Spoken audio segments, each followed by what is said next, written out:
So welcome to Philadelphia. Oh, thank you so much. I know that you guys have only been on tour for, I guess this is the 5th show? Yeah. You've been on 4 or 5 shows, so how's the little bit of a tour been for you guys so far? So far it's been great.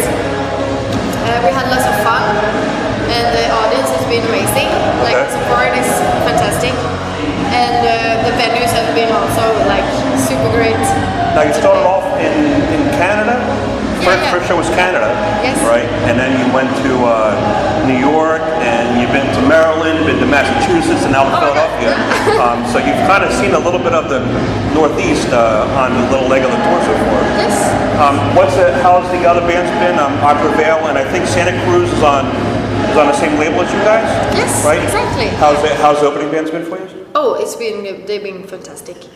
And I think that I could hear from the audience that they also had great support, and which is very fun. Like it makes the tour fun for everyone, and they're very nice people. And we have actually had lots of fun together already, even though we've just known each other for a couple of days. Just a couple of days. Yeah, well, we've toured with Santa Cruz before, but I Prevail is the first time.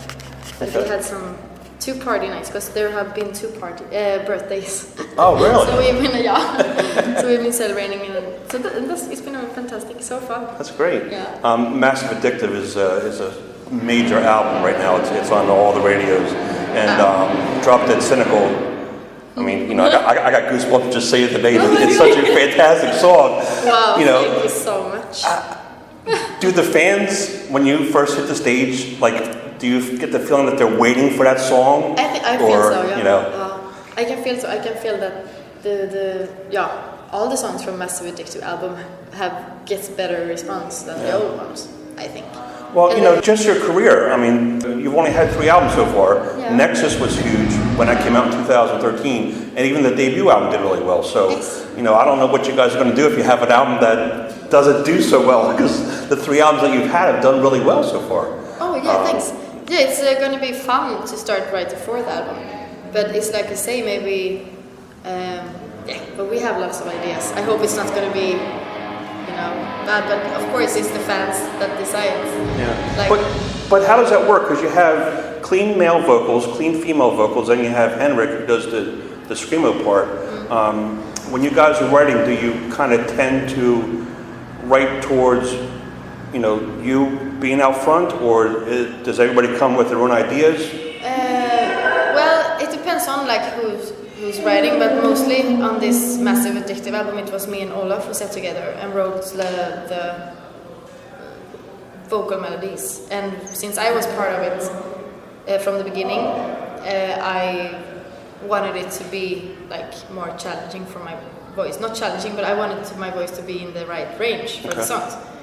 So we wrote that's why some of the songs are so high, because I like to sing that way. Okay. And of course, then when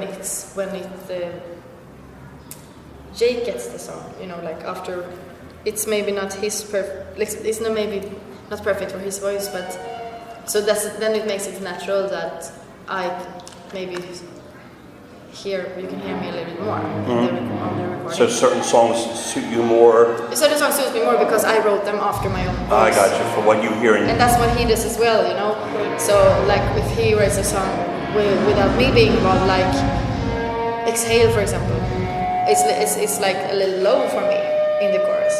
But it's not a problem because we can both sing.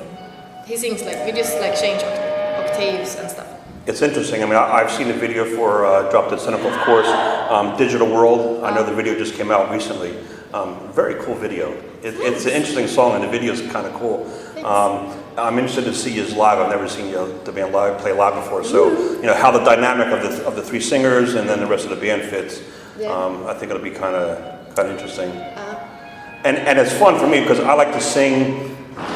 I'm not a professional singer. I'm not going to try to sing for you, but I sing, But I like more of the death metal or the harder stuff, But I like to sing, Rolling Stones and Stone Temple Pilots stuff. So when I'm singing a song in my car, Drop Dead Cynical, I can sing along with you, but I can also sing along with Henrik and oh my God, that's so cool. it's fun. I would love to hear that. Maybe you can film him sometime.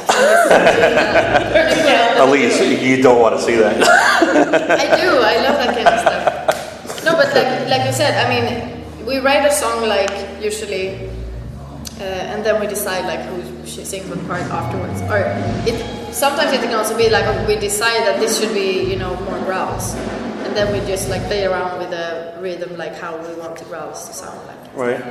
And I actually enjoy that a lot too, to write the growl parts. It's really fun. So I usually sing. Do you ever do any of those parts live, or do you, No, I stick to the don't. You should. You should throw one in there. I know, I would love that actually. It would be fun, but I think I maybe would hurt my voice. Yeah, Because I don't have the rate. Yeah, it's even if I know like what technique to use, it's still like harsh, I think, for the throat. I mean, I'm not If you're not used to it, it. I don't know. And some people don't think of that style as being, musical or vocal. But them guys take a long time to learn how to do them growls and stuff. It's not something that, I know I can do it. My son's trying. He's 15, but it's not easy. You have to, just like you work on your voice, they work on their voices too. Yes. Yeah, it's definitely a muscle like any other muscle in your body. Yeah. So I mean, for example, those like Dynamite and stuff, when we perform live, it feels so much easier now than it did like the first time I performed. Right. It's like super easy now. But it used to be a little hard in the beginning. It's very high. Being from Sweden, a lot of bands that I love are from Gothenburg. Oh yeah. Hammerfall. I know that you toured in Europe just recently with Engel.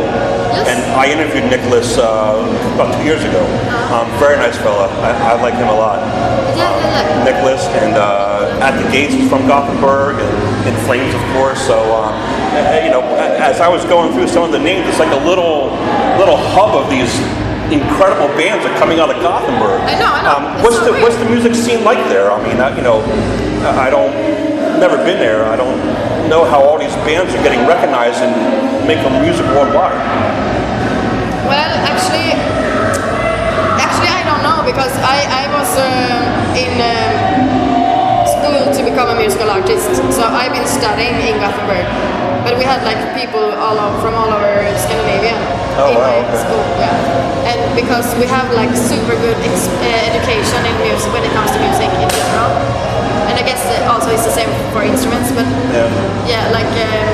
the rest of the band knows more, I think, about that, like the metal scene. And just some great bands have been coming out of there. I was in the past 3 or 4 or 5 years. Of course, they inspire each other. I think. I mean, like I just know that both Jake and Olaf been like hanging out with these other bands since they were like kids, and then taught them like how to do, and maybe gave them like a lot of tips also, like if you start a band you should do like this, and and also it's like everybody is so positive, or it's just like the feeling that when someone tells you that it's like you just do like this and it's not so hard, and if you're good enough you will make it.